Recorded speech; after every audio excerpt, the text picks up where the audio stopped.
Bonjour à tous et à toutes les amis, c'est Kiki21 et on se retrouve dans un nouvel théorie FNAF. Donc on pense que, là on était sur la morsure de 87, donc là je pense qu'en fait c'est Jérémy Fitzgerald qui a été mordu par Mungle.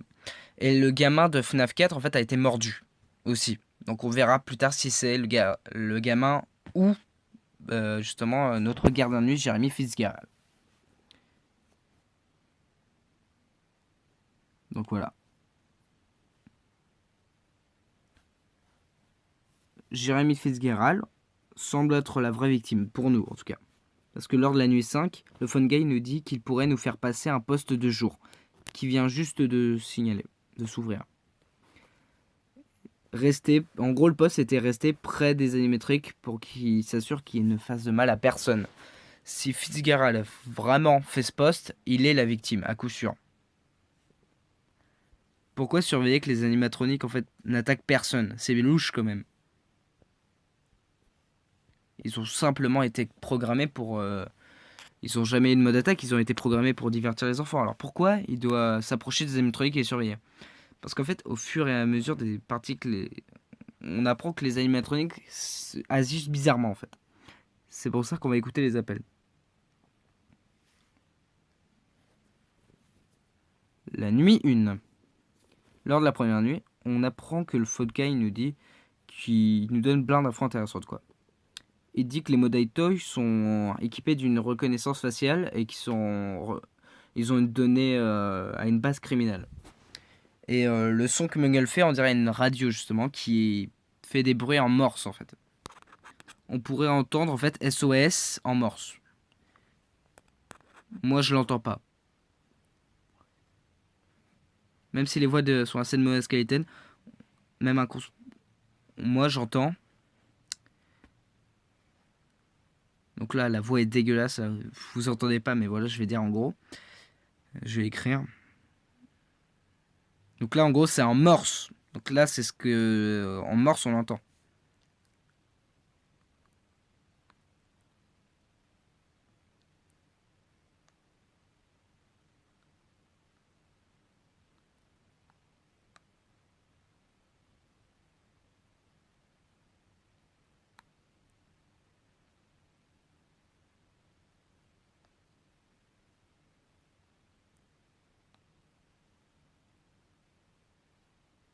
C'est plutôt troublant, n'est-ce pas?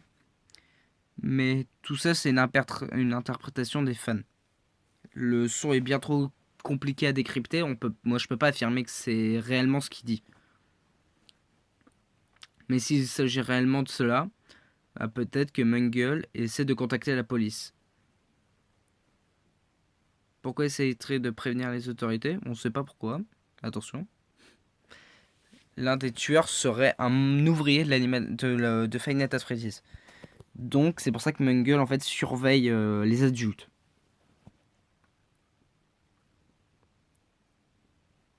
Ouais, comment Mungle pourrait savoir qu'il y a un tueur alors que c'est un nouveau modèle? Bah parce qu'en fait, on leur a donné des pièces des anciens modèles. Mais ça, on va l'expliquer du résumé de la deuxième nuit. Le Fun Game, lorsqu'on regarde, en fait, il serait parti après des conditions assez pas favorables. Ouais, les modèles Toy auraient enfin essayé de rentrer dans son bureau. De ce qu'il en sait, c'est impossible. Il nous dira la même chose que le premier jeu, que les animatroniques, en fait, vous prennent pour des exosquelettes. C'est pour ça qu'on va mettre un masque de Freddy dans le jeu. Deuxième nuit. Lors de la deuxième nuit, cette fois, le Phone Game nous dit que les modèles Toy ont des pièces des anciens modèles. Donc ça, je l'ai déjà dit. Mais que les anciens modèles sont liés à une ancienne pizzeria. Et que c'est à cause de leur design plus assez beau et de leurs odeurs qu'ils ont été démontés. Et pour créer les modèles Toy. Un peu plus mignons, quoi. Et en plus, ils ont installé des technologies plus modernes. C'est pour ça que le masque ne fonctionne pas sur Foxy. C'est pour ça qu'il faudra faire clignoter la lumière pour que Foxy parte. Les anciens modèles ont toujours été désorientés par la lumière. Et que ça recrée une reprise du système ou un truc comme ça. C'est pour ça que ça marcherait. Et que Foxy au Fun Guy a toujours été son préféré.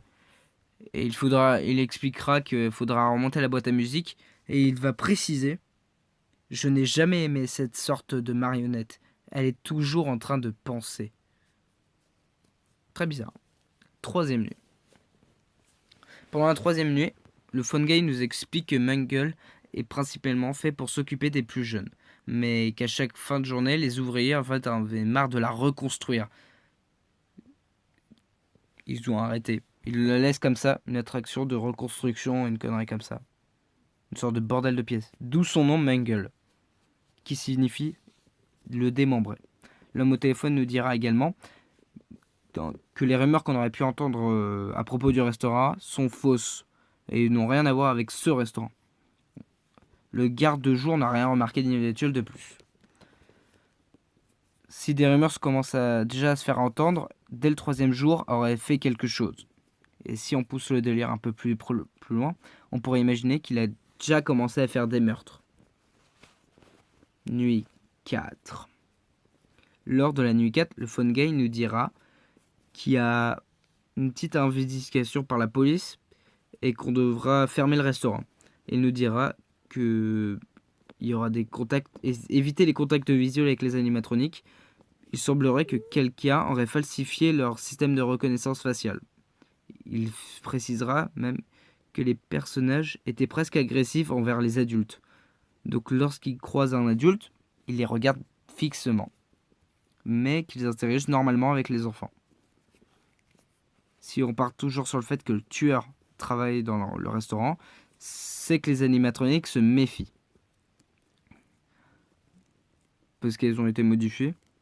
Et parce que le tueur est présent dans le restaurant, donc eux, ils bug. On peut même dire que l'investigation aurait pour but de retrouver le tueur, qui se serait alors enfui. Ou simplement que la police se serait rendu compte qu'ils auraient arrêté auparavant soit une mauvaise personne. Mais un autre tueur. Cinquième nuit. Le Fun Guy est toujours présent, nous rappelle que le bâtiment est confiné et qu'il ne permet à personne d'entrer ni sortir. Seulement, le garde les anciens salariés.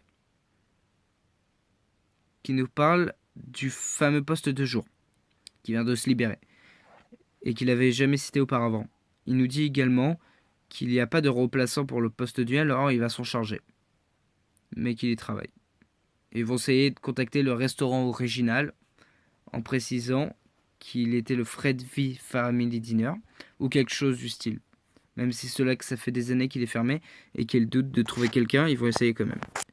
Nuit 6. Et pour finir, pour la 6e nuit, on apprend donc que le restaurant est fermé et qu'on ne devrait pas être là. Parce que quelqu'un aurait utilisé un costume dans la réserve. Un jaune. Et depuis, tous les animatroniques agissent bizarrement. Il nous dit de tenir la nuit au lieu de partir, en plein milieu. Question de sûreté. Il nous précisera également que d'autres événements seraient prévus et que nous travaillerons dans l'équipe de jour pour s'assurer que les animatroniques ne fassent de mal à personne. Et qu'ensuite, il prendra le poste de nuit à lui-même, le gars. On peut retenir quoi de tout ça? Que les animatroniques qui se mettaient à agir bizarrement n'agissaient qu'avec les adultes. Qui confirme le fait que la morceau de 87 a touché un adulte. On apprendra que quelqu'un a modifié les animatroniques. Que quelqu'un pense déjà au 3e garde de nuit. Qui apparaît dans la nuit custom. Fred Smith. Et non. C'est pourquoi qu'on va parler du dernier. Les mini-jeux. Et le tueur. Parce qu'il y a plusieurs tueurs en fait. Parce que en fait, il y a plusieurs tueurs dans Five Nights at Freddy's. Il y a un tueur qui a tué 5 enfants. Et il y a un deuxième tueur. Celui-ci, on le retrouve du mini-jeu. C'est Take It to the Children. On va incarner Freddy dans un petit restaurant. On sait que le restaurant de FNAF 2 a été créé en 1987. 5 ans avant celui de FNAF 1. 992. Et le FNAF 1 restaurant. Même si le restaurant du 2 se situe avant, il est pourtant pas de lieu là où les 5 enfants morts ont été retrouvés. Pour 2 raisons. La première, car le restaurant du 2 a été fermé à cause d'un incident. À cause de la morsure, donc l'incident c'est la morsure. Lorsqu'on lit les journaux de FNAF 1, on apprend que le restaurant a été fermé à cause des 5 enfants morts. Donc c'est pas FNAF 2 où il y a eu les 5 meurtres.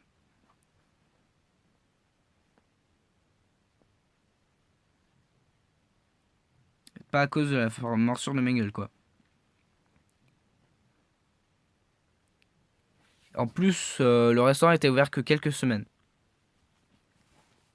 Comme on peut le voir sur l'article du journal de FNAF 2. Et on peut supposer que les semaines ou quelques mois, voilà, en gros, pendant que les moments où nous on a travaillé, c'est les seuls moments où c'était ouvert. Et il a ouvert en octobre à peu près. Or, l'incident qui a été lié aux 5 enfants a commencé vers le 26 juin. Dans l'un des journaux, il est écrit du premier jeu. Il ne peut pas s'agir du restaurant du deuxième jeu. C'est pourquoi il est fort probable qu'il y ait eu un autre meurtre, un autre restaurant, avant le restaurant du deuxième jeu. Le Freddy Fazbear premier du nom. En gros, le Freddy Fazbear Pizza premier du nom. Et là où il y a eu le meurtre des 5 enfants. Et c'est pour cela que les animatroniques Freddy, Bonnie, Chica et Foxy sont si différents de la version de la FNAF 1. De plus, le Fun Guy dit qu'il faut qu'on oublie tout ce qu'on a appris sur le restaurant, les rumeurs, tout ça. Donc celui où les 5 enfants seraient morts. Mais si on parle de plusieurs tueurs, et qu'il n'y en a eu qu'un sur le Freddy Fazbear Pizza premier du nom, et le tueur en fait aurait tué un enfant. Et on le voit là.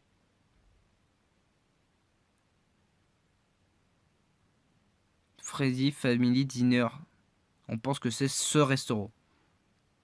C'est le restaurant qui a commencé avant le FNAF 2. Le restaurant original, comme l'explique le Fun Guy, ça serait celui-là. La raison, si les animatroniques sont censés être présents sur scène dans le Freddy Fazbear Pizza, alors où sont-ils dans le mini-jeu? Tout simplement parce qu'il n'a pas encore été créé. Il s'agit d'un autre restaurant. C'est pour ça. Celui où tout a commencé. Là, on a le Freddy Fazbear Dinner. Là, on a le premier Freddy Fazbear, là où il n'y a pas de jeu. Là, on a FNAF 2, le restaurant du 2. Et là, c'est le restaurant du 1. Donc voilà, j'espère que la vidéo vous aura plu. Donc on s'arrête là. Donc on se retrouve dans une prochaine vidéo, hein, un prochain dossier FNAF, une prochaine partie du dossier FNAF. Donc voilà, j'espère que la vidéo vous aura plu et on se dit à la prochaine pour une nouvelle vidéo. Ciao tout le monde. Donc voilà, on se retrouve après la vidéo. Donc là on est sur la deuxième partie du théorie FNAF. Et je voulais vous dire que ce théorie FNAF, c'est avant tout pour l'instant les théories de beaucoup de gens qui ont été publiés des théories que les gens affirment. Donc voilà, ce ne sont pas mes théories pour l'instant et je ferai mes théories dans des prochaines vidéos. Donc voilà, j'espère que la vidéo vous aura plu et on se dit à la prochaine.